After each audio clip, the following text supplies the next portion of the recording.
wider it is.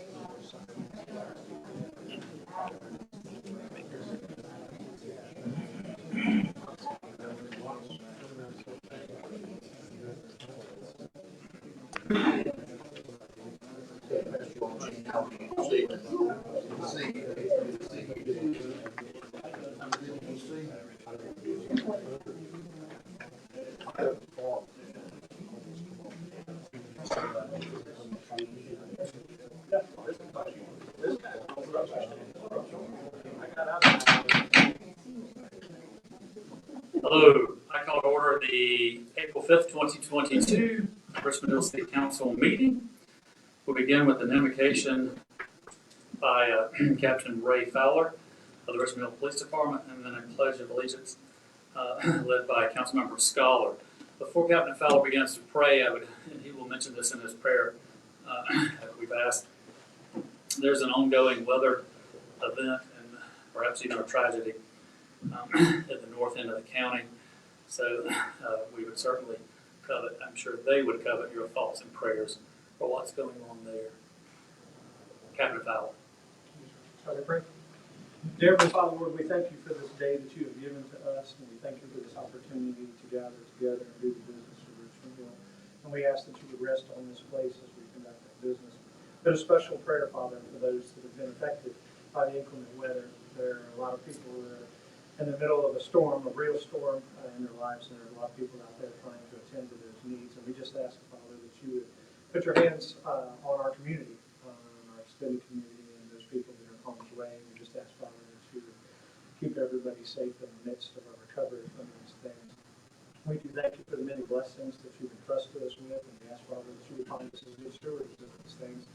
We ask, Father, that when we say, do and think in this situation, bring glory and honor to you this and every day. We ask this giving thanks in the name of Jesus, and all those people said. Stand.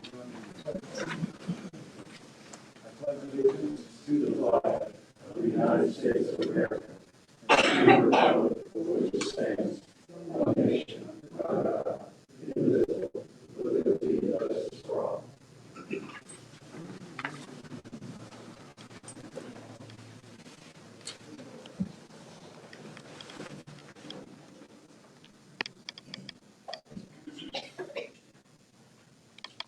Council, before we begin with our one proclamation, we need to approve tonight's agenda. Is there a motion to approve? I'll make a motion to approve the agenda. Motion approved by Councilmember Scholar. Is there a second? Second by Councilmember Ward. Cox. All in favor? The motion carries. We have postponed our proclamation regarding our presentation regarding bloom where you're planted, and they will bloom in May now instead of April.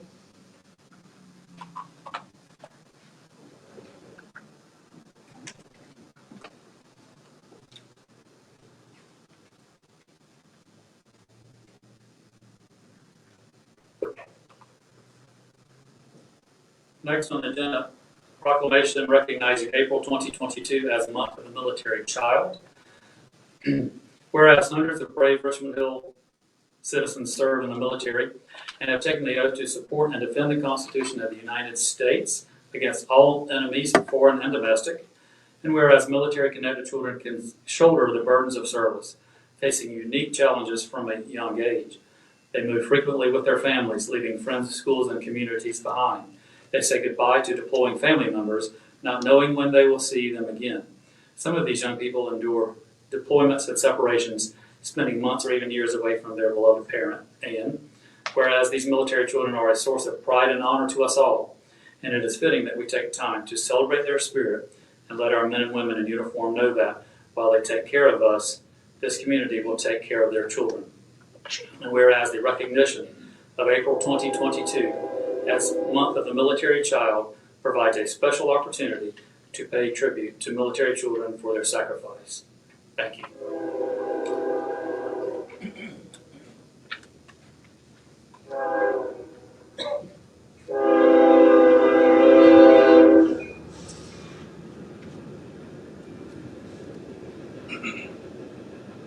Next on the agenda, we have the Richmond Hill Police Department certification.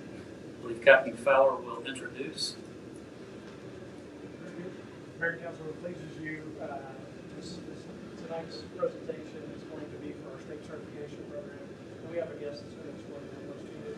We've always said that our greatest asset in the police department is our people. And so every time we have an opportunity to recognize those people when they excel, we like to take advantage of that opportunity. So I'm going to call up Chief Secretary, Ms. Stacy Wax, who I think was planning an assault against me if I had her talk, but it's probably best fitting that she make the introduction that we have, because not only are we super proud of the people that we have employed at the police department, we're super excited about the partners that we have in the community and certifying agencies. So I'm going to allow Ms. Wise to introduce you to the individual from our state certification.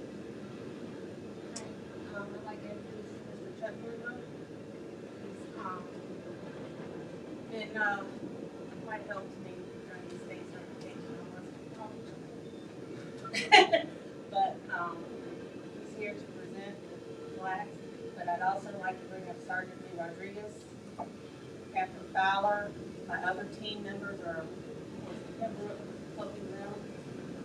That would be Captain Cox and Sergeant Stephen Acosta and Jason Sack.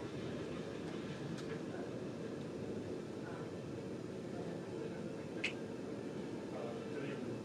My name is Chuck Murray. I'm the coordinator of the state certification program.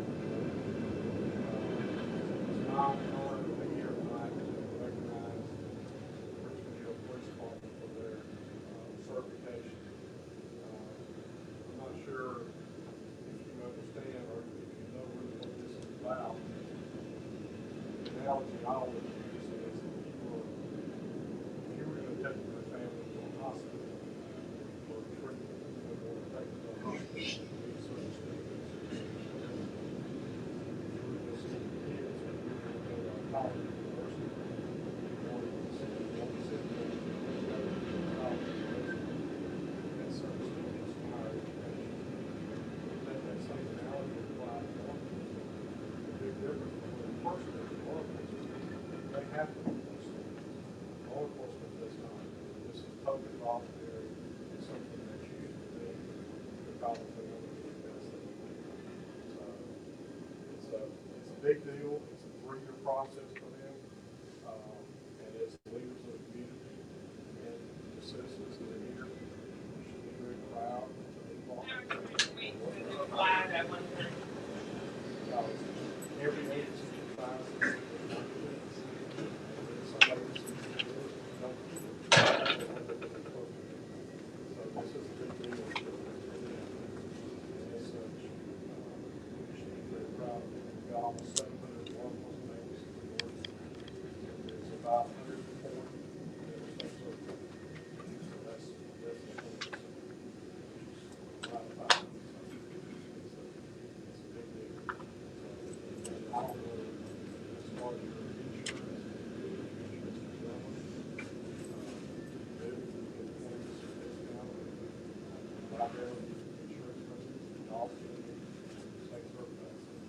that's usually a significant amount of money more than pays for the program itself. And the other thing I was going to say, over the last couple of years, law enforcement's been getting beaten up in the media. I got these lots of news, and you hear people screaming for defunding the police and budget cuts and that kind of stuff. And, some of that is our own fault. I'll be the first one to tell you that. The majority of it is not our fault. And it's just people that have a certain agenda that want to do that. So, but when an agency does what they have done, that sets the tone for the community. It sets the tone for the agencies in the area that they're showing that they're professional. So it's a big deal for that. I think we, the GACP, were such a we commend them for what they accomplished. So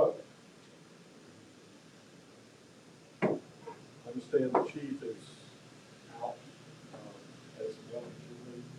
So y'all come up. This is the plaque for the agency.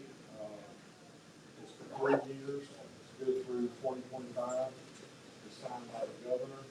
It's signed by my boss, the executive director of the Georgia Association of Chiefs of Police, president of Georgia Sheriff's Association, the chairman or chairperson of the Joint Review Committee. So, congratulations.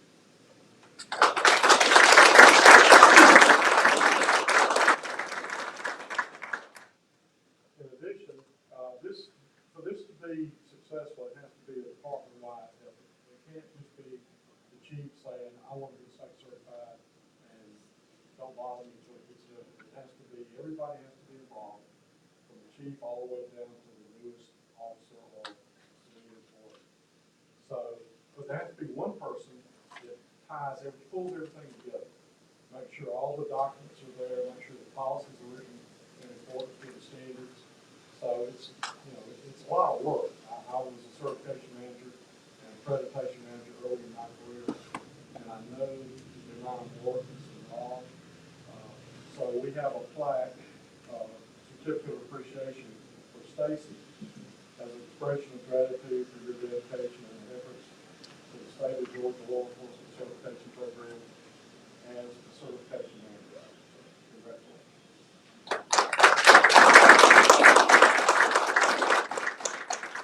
One of the things we did when I came on board is, in addition to the plaques, I wanted to do something to recognize the actual people, the chief or the certification manager. So what I did, law enforcement, we used to collect patches, now we collect challenge points. And we got that really from the military. That's where it came from. But what I did is I designed a special challenge point. The agency gets two. That's all they get is two. One for the chief and one for the certification manager. I've had chiefs say, can I buy more for my staff or for the mayor council? You get two, so you can do it if you want to. So there's y'all's challenge points. But in addition, I had this other coin made up, and it's got the certification logo on the front of it. On the back of it, it's got what I consider the 6 cornerstones of what certification is about. And as the leaders of the community, if you think about what these 6 are, this is what you want your law enforcement agency to be. Professional, you want professionalism, operational guidance, that's the policies and procedures, positive community support. Without that, they can't be successful. Transparency, if things go sideways, which they're going to happen occasionally, the agency needs to be upfront about it and be honest about it and how they're going to deal with it. Ethical conduct, obviously that's something that's critically important for a law enforcement officer, is that their conduct be ethical. And then liability protection, which is important to you as the leaders of the community. You want to make sure that the department is doing what it's supposed to do, and it helps the city liability wise. So I brought one of these for y'all.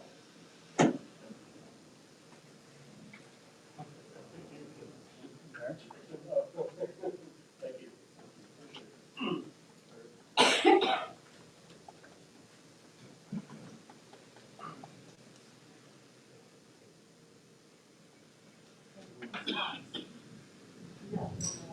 Oh, I'm sorry. She doesn't like us.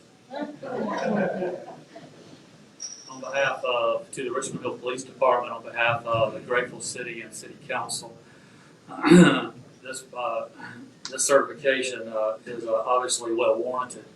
And just to reiterate the things that are on this coin: professionalism, positive community support, transparency, ethical conduct, and liability protection. They embody all of these and then some. To the Richmond Hill Police Department, we say a hearty thank you.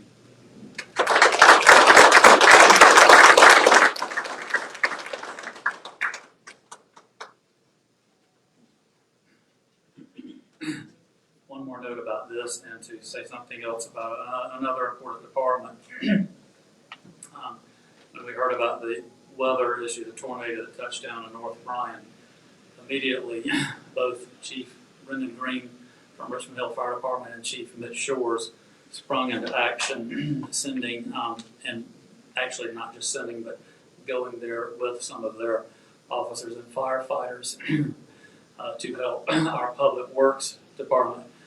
EOM, our contractor there, has also reached out to see what they can do. So this is Richmond Hill doing what we should do and helping our friends in the North End. Council, we have next on the agenda the consent agenda. Is there a motion to approve the consent agenda? Motion to approve by Councilmember Ward. Is there a second? Second by Councilmember Fussell. All in favor? The motion carries.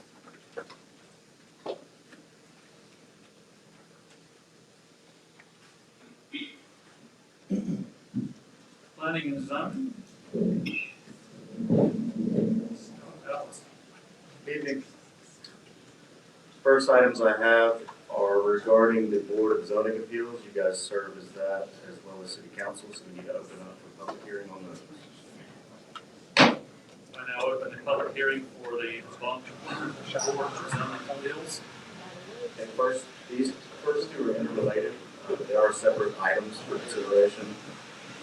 First public hearing's petition has been filed with the City of Richmond Hill by Mark and Susan King requesting a variance to Article 12, Section 12.1.86 of the Unified Development Ordinance to allow an accessory building to be 5 feet from the rear property line instead of the 25-foot required. The property is located at 24 Belgrove Drive with map and parcel 0533095. Council, you have within your packet the full application as well as a sketch and location map. This was discussed briefly at workshop. It's due to the irregularity that this corner lot has. Its rear is actually someone's side yard. So the setback is more substantial than typically when you're dealing with accessory buildings being in the rear of someone's lot. They are allowed 5 feet. But in this case, since the rear lot line is the side lot line of the adjacent property, the standard setback applies, which is the reason for the variance. Public notice was given, sign was posted, advertising was done, and we haven't heard anything from opposition. They are here as well if you have wish to speak with them again after the hearing question. Since this is a public hearing, obviously, is there anyone to speak for or against this item? Hearing none, let's move on to the next. Next is interrelated. It's a petition that's been filed with the City of Richmond Hill by Mark and Susan King requesting a variance to Article 12, Section 12.5.83 of the Unified Development Ordinance to allow a 6-foot high fence instead of the 4-foot maximum allowed. The property is located at 24 Belgrove Drive, map and parcel 0533095. Again, related to that same sketch you have in your packet, you'll notice that the extension of the fence past the house towards the front, typically that's required to drop down to a 4-foot within that area.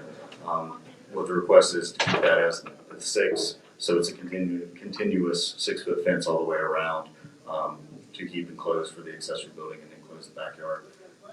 It's not a large area past the house, the rest of it is in that line. We have had these come before you in the past irregular lines. Again, being a public hearing, is there anyone to speak for or against this item? Hearing none, let's move on.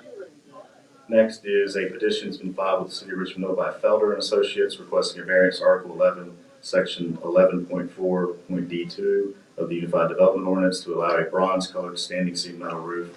The property is located on Fordway, map and parcel 0545104. You have the application in your packet along with the rendering of what the building would look like. This went to our Architecture Review Board. They did make a recommendation for approval of the request variance. Within this district, it is required to have black architectural shingles or a standing seam metal roof of silver color. That doesn't coincide well with the architecture review guidelines within the Ford Plantation and mesh well with the adjacent buildings, which is the reason for the request, the way it's written. Again, reviewed by the ARB, they did make a recommendation. Representatives are here if you wish to ask them questions after the public hearing as well. This being a public hearing, is there anyone to speak for or against this item? We have someone to speak for? Four. Yes.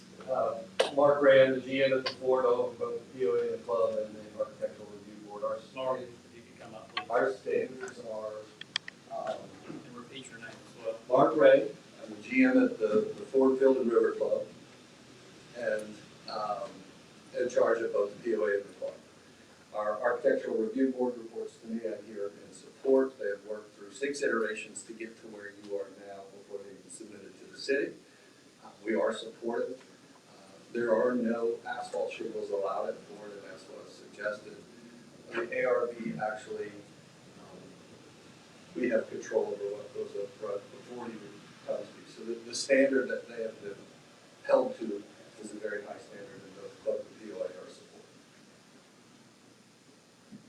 Is there anyone here to speak for or against this item? Hearing none, that should be done. We should be done with the public hearing. I close the public hearing and hereby open the city council meeting again, and we will consider the variances. Okay. It's the approval, disapproval of petition filed with the city of Richmond Hill by Mark and Susan King requesting a variance, Article 12, Section 12.1.A6 of the Unified Development Ordinance to allow an accessory building to be 5 feet from the rear property line instead of the 25-foot required. The property is located at 24 Bell Grove Drive, map and parcel 0533095. Council, do you have any concerns or questions regarding this variance request? Hearing none, is there a motion to approve? I'll make a motion that we approve the variance. Motion to approve by Councilmember Scholar. Is there a second? Second by Councilmember Fussell. All in favor? Motion carries. Next, interrelated, is the approval, disapproval of petition filed with the city of Richmond Hill by Mark and Susan King requesting a variance, Article 12, Section 12.5.A3 of the Unified Development Ordinance to allow a 6-foot high fence instead of the 4-foot maximum allowed. Property is located again at 24 Belgrove Drive, map and parcel 0533095. Council, any questions or concerns regarding this request? Hearing none, is there a motion to approve? I'll make a motion to approve. Motion to approve by Councilmember Fussell. Is there a second? I'll second. Second by Councilmember Cox. All in favor? Motion carries. Next, we have the approval, disapproval of petition filed with the city of Richmond Hill by Felder and Associates requesting a variance, Article 11, Section 11.4.B2 of the Unified Development Ordinance to allow a bronze-colored standing seam metal roof. The property is located on Ford Way, map and parcel 0545104. Council, any questions or concerns?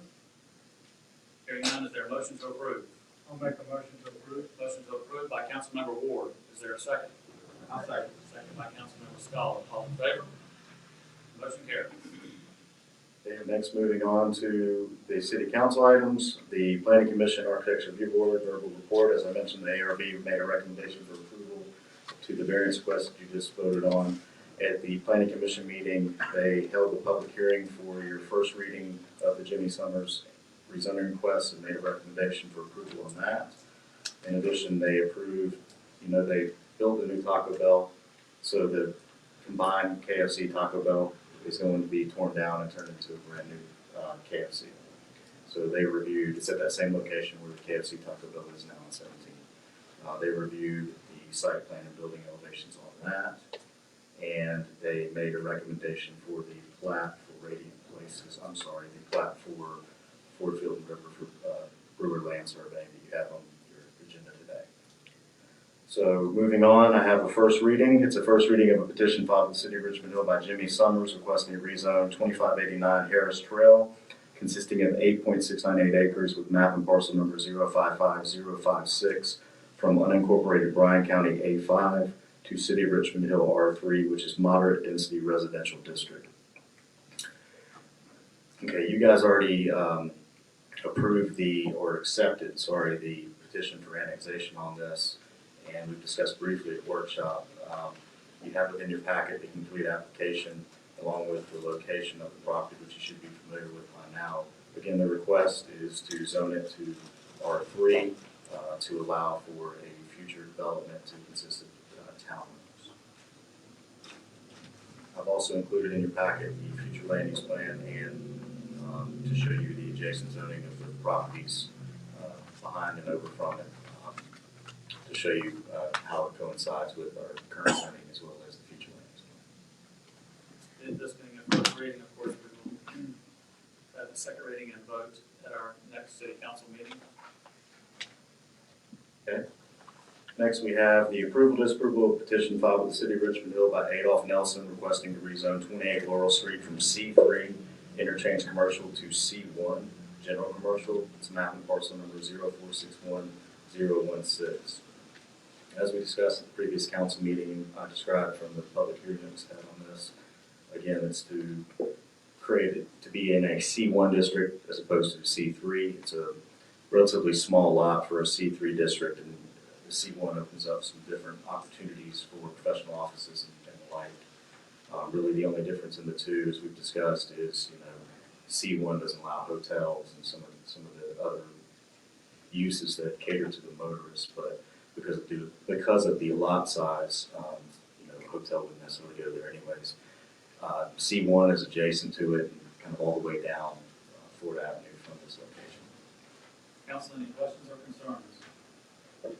Hearing none, is there a motion to approve? Make a motion to approve. Motion to approve by Councilmember Fussell. Is there a second? I'll second. Second by Councilmember Scholar. All in favor? Motion carries. Next, we have the approval, disapproval of the preliminary plat submitted by Radiant Places for Phase 1B residential located off Belfast Keller Road in Greater Beachy Parkway. It's a portion of map and parcel number 049003. We discussed this briefly at workshop that was coming up on your agenda. I have within your packet the application. It's a 60-lot subdivision. The lot sizes coincide with the earlier phases that have already been approved from preliminary planning. Some of them have already been final platted, and houses are going up. Also, you have the location map, just get your bearings where it falls into that Parkwood development.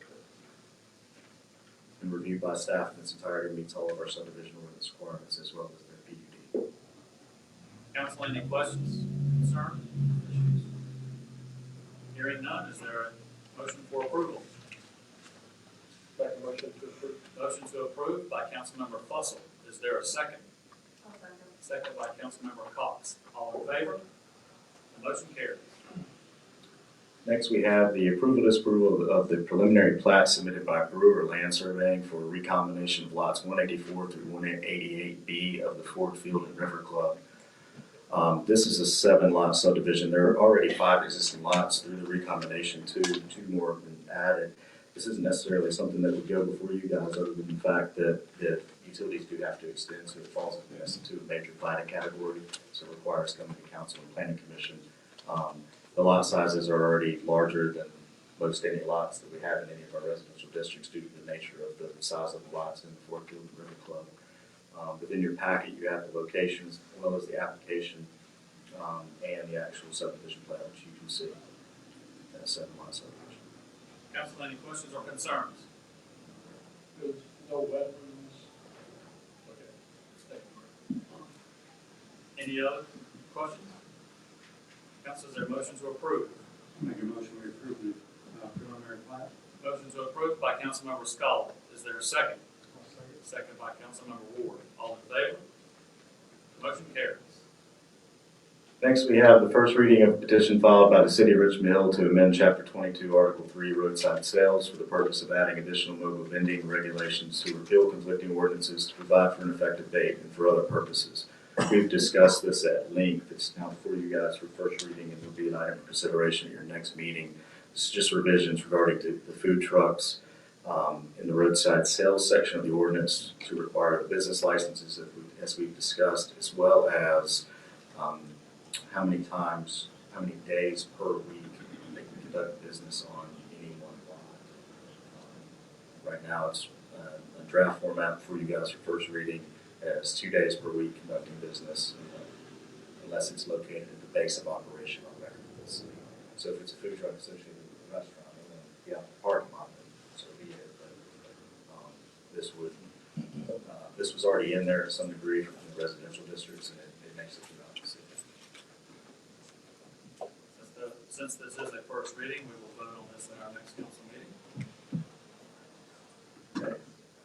Last, I have the first reading of a petition filed by the City of Richmond Hill to amend Chapter 34, Section 3434, unlawful property nuisance for the purpose of adding violations of the International Property Maintenance Code as amended by the Georgia Department of Community Affairs to repeal conflicting ordinances and provide an effective date for other purposes.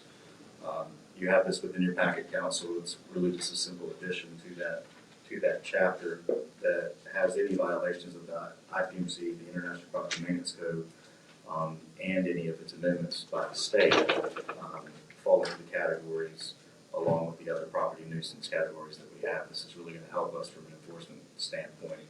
You adopted the IPMC a number of years ago, and we just had a little bit of conflicting language, if you will, from an enforcement standpoint. So we missed it first go to make sure to include it in this section, to include it in the others, and it was something that we wanted to go ahead and get for you guys now.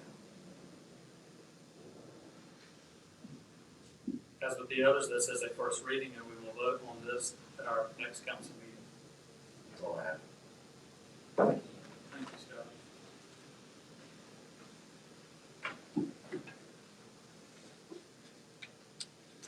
City Manager, Mr. Chris Lowell.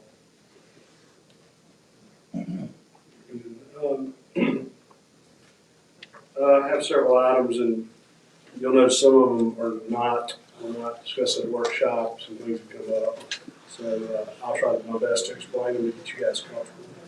The first item is just the first reading of the resolution to do the salary increases for the members of the municipal governing authority. So that's for you guys, and it's just first reading. So we'll come back for the next council meeting to do the final approval on that or disapproval.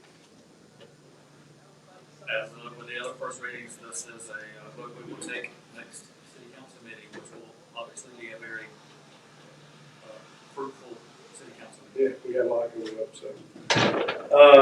The second, I'm sorry, I guess, anybody any questions? Chris, does this have to, I know I see in the, GMA's updating on resolutions, does this have to go before the general assembly? What has to go through them is charter changes.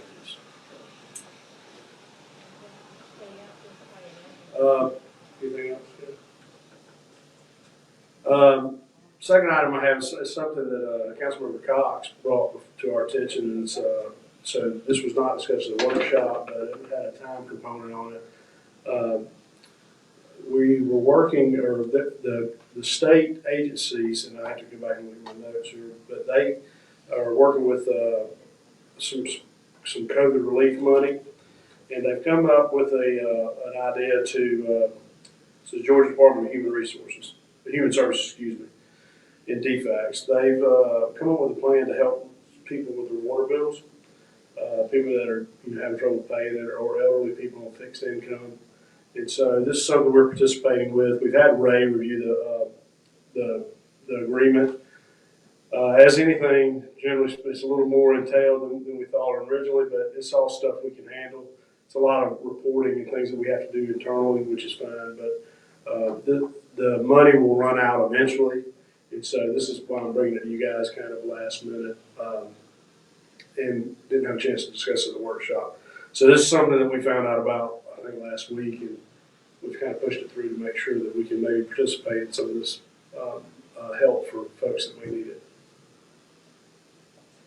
Where's the money coming Can I give a little bit of clarification? Sure. Tanya Henderson, the senior citizen director, reached out. There's I don't remember what it stands for, but CAA. They have funding, and each year seniors can apply for assistance with their bills. And when Tanya Henderson reached out last week, it was because we had to agree to be involved with this in order for Richmond Hill seniors to be a part of it. Pembroke had already been applying for the funds, and so that's why it became kind of a ESS type thing. So this is something that she will actually offer to all the seniors at Senior Citizen Center and any others that want to apply. Thank you for bringing this to us. Yeah, I think it's the initial money's coming from some of the COVID money that was issued by the federal government to the state. My understanding is we won't have any money. We're not No, doing no, that. We're just, their CAA is going to be able to take the applications and approve and disapprove and all that. And some of the stuff we have to do is just ensure that it's not, that the bill is not a business, for example. And, if there's a home occupation business, make sure that's the stuff that we have to do internally. So I think we're just there to kind of provide a level of security where it's not fraudulent. Chris, do you know, once the bills are ready and they go out, if those people apply for that program, how long does it take for the city to be reimbursed? I'm not sure. Chris, you know? I don't know that, and I don't know that we will be reimbursed. This is so they can apply to that other program that's run through the state. Yeah, I don't think we're doing any of that. Yeah, When I was United Way Director, I was in the shop, but when I was United Way Director, this was something when someone would come in the office seeking assistance with paying a water bill, we would refer them to her at CAA because they could provide the assistance. And so I don't know that we'll do any of that. Right, they'll get the money to pay us, but we have to give them we have to agree that if they come to want to see our records of that particular bill they paid, we have to give that to them. It's a laundry list of stuff that we have to provide if they ask. That's the way I understand it. Council, any other questions? Is there a motion to approve? I make a motion to approve. Motion to approve by Councilmember Cox. Is there a second? Second by Councilmember Ward. All in favor? Motion carries. Next item I have is approval, disapproval of RHPD Assistant Division Commander, a lieutenant job description. As you guys know, we've had some change up in the PD with the major retiring, and so Mitch, Chief, has wanted to try to maybe restructure a little bit and maybe not get back with the major role. So this is not bringing, adding people, this is just adding another level of administration within each patrol unit. So each division commander will now have an assistant, but it will be someone who is already probably doing that function, but it's just not a technical job title at this time. So we're just adding this job description to create this actual level. It's not an additional person. So there's no funding change. No. Council, any other questions? Hearing none, is there a motion to approve? Make a motion to approve. Motion to approve by Councilmember Scholar. Is there a second? I'll second. Second by Councilmember Fussell. All in favor? The motion carries. Next item I have is the approval, disapproval to award great outdoors play for playgrounds at Piercefield Park and Bowles utilizing ARPA funding. This is not actually approving the actual playground itself and the money for that playground. We're going to work with that particular group. If you guys remember, we did kind of an RFP, and this is selecting this particular contractor to work with to get these things done. Now, it's important to note that the first budget they shot over to us is actually under what we had kind of allocated to these projects. So we feel like we can work with these guys and come in within budget for sure. I would also note that this is a local company. Yes. Council, any questions or concerns? Hearing none, is there a motion to approve? Motion to approve. Motion to approve by Councilmember Fussell. Is there a second? Second. Second by Councilmember Cox. All in favor? Motion carries. Number 5 is approval, disapproval of SPLOST 7 allocation of $137,589 to E&D contracting services for the Rosemont Street Extension Project. This is the project that we're working with John Reynolds on over there on that extension for those lots. This is the bid tabulations in your packet. They were low bid, so we're just asking to allocate these monies to do this project. Council, any questions or concerns? Hearing none, is there a motion to approve? I'll make a motion to approve. Motion to approve by Councilmember Ward. Is there a second? I'll second. Second by Councilmember Fussell. All in favor? The motion carries. Next item I have is approval, disapproval of award to Blue Ink for the annual LMIG and street repair contract. We've done this for several years. We worked with Blue Ink before we actually bid it out again. Once again, the bid tabulations are in your packet. Blue Ink was low again, and so we would like to approve the LMIG and street repair contract to them to do it again. Council, any questions or concerns? Hearing none, is there a motion to approve? I'll make a motion to approve. approved. Motion to approve by Councilmember Ward. Is there a second? I'll second. Second by Councilmember Scholar. All in favor? Motion carries. Next two items are kind of related. These were not discussed in the last workshop, so these were items that we were looking to get, and we were thinking it was going to take a while with the supply chain the way it is. It was brought to our attention 2 weeks ago, I think, maybe that they actually found some, and so they found them at 2 or 3 different. And that, that's becoming a problem with bidding stuff now, because you want to bid it and not everybody has it to bid. So we actually were able to get several contractors that had these items, and we could do a traditional bid tabulation. So the first item is disapproval of the purchase of 2 compact excavators from Flint Equipment in the amount of $147,474. These monies will come out of the Water and Sewer Fund of $68,000 and SPOS of $79,474. Council, any questions or concerns? How's it with Flint equipment? That is with Flint Equipment. Where are they at? I do not know. But if you look at the bid tab, I think we only had 2 people even bid on it. Any other questions, council? Is there a motion to approve? Make a motion to approve. Motion to approve by Councilmember Fussell. Is there a second? I'll second. Second by Councilmember Ward. All in favor? Motion carries. Next item was disapproval of the purchase of 3 zero-turn motors from Shea Tractors and Equipment. They were actually the only bidder for this particular item in the amount of $62,390. We're coming up on the growing season. We really couldn't wait anymore, so we had to buy these. So the funds are available in the SPOS fund. Council, Total 3 tractors. Three mowers, yes, sir. any other questions, council? Hearing none, is there a motion to approve? Make a motion, we approve the purchase. Motion to approve by Councilmember Scholar. Is there a second? I'll second. Second by Councilmember Ward. All in favor? Motion carries. The last item I have is approval of appointment of Sherry Armitage and Matt Lorimer to the Ethics Committee. These two will be, if you guys approve, will be appointed to the Ethics Board Committee, and then they will select the 3rd member. Council, any questions or concerns? Is there a motion to approve? I'll make a motion to approve. Motion to approve by Councilmember Ward. Is there a second? I'll second. Second by Councilmember Fussell. All in favor? The motion carries. That's all I have over the closed session. Just a minute. We need to recess for a couple of minutes, please. Yes.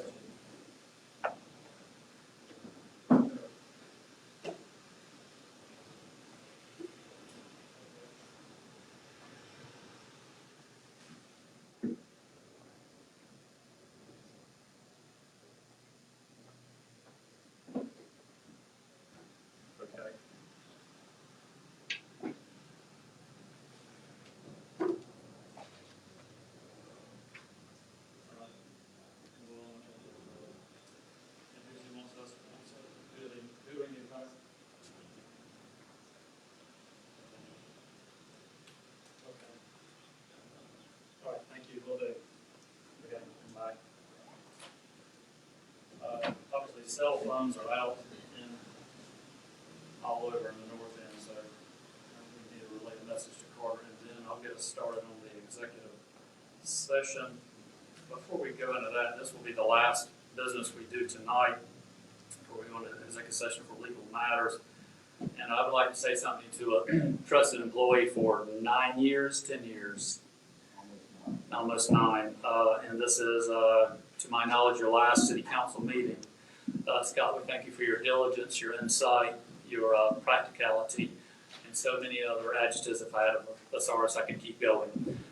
We thank you and we wish you well, and we're still kind of ticked off at the guy that's taken you from us, but it's an opportunity that you could not pass up, and we certainly support that. Thank you, Scott. Thank you. It's been a great job for almost 9 years, and I'll cherish all the professional and personal relationships, and I'll still be around. good. I think Councilmember Scholar has a motion. And Oh, I'm sorry, Mayor. I don't know if this is allowed or not, but I saw on here public comment, somebody filled out to talk about The farmer's market. Can we have them do that? You are before we right. go into it? Is there anybody here to speak about the farmer's market? Instead of Okay, making them wait? yes, we don't want to make them wait. I'm excited that we're going to have a farmer's market again in Richmond Hill. Just want to officially announce the startup of the farmers market. This was going to be located at the Richmond Hill Museum. And we'd like to thank the Richmond Hill Historical Society for supporting us in that. It's going to be on every Saturday from 3 to 6:30. We're looking at our first one, be April 30th. And if I may, I would like to read our mission statement. It is brief. The mission of the Richmond Hill Farmers Market is to strengthen our community by providing a platform to showcase our local farmers, artisans, small business owners, and entertainers. The market values the deep-rooted passion of our community and strives to reinvigorate Richmond Hill's beloved tradition of Build the Hill with a weekly, family-friendly event for all to enjoy. That's an awesome mission statement. Sir, your name is? All Downs. Nice to meet you, sir. Thank you, and the city wishes you well, and if we can do anything to facilitate this, please let us know. Appreciate that. Thank you all. Mayor, also, somebody with the farmer's market reached out to me, and I reached out to Chris, the city manager, about overflow parking. Chris gave a go ahead on the overflow parking across the street from Mainland Manor and the lot.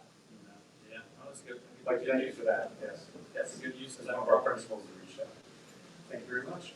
Council, anything else before Councilmember Scholar makes his long motion?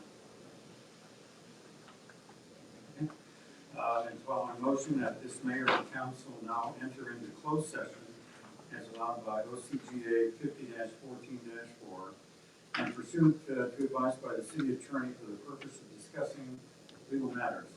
That this body in open session adopt a resolution authorizing and directing the mayor or presiding officer to execute an affidavit in compliance with OCGA 50-14-4, and that this body ratify the actions of the council taken in closed session and confirm that the subject matters of the closed session were within exceptions permitted by the open meetings law, said resolution to be in the form as attached hereto. That's made in the form of a motion. Is there a second? Second by Councilmember Cox. All in favor? We are now in closed session.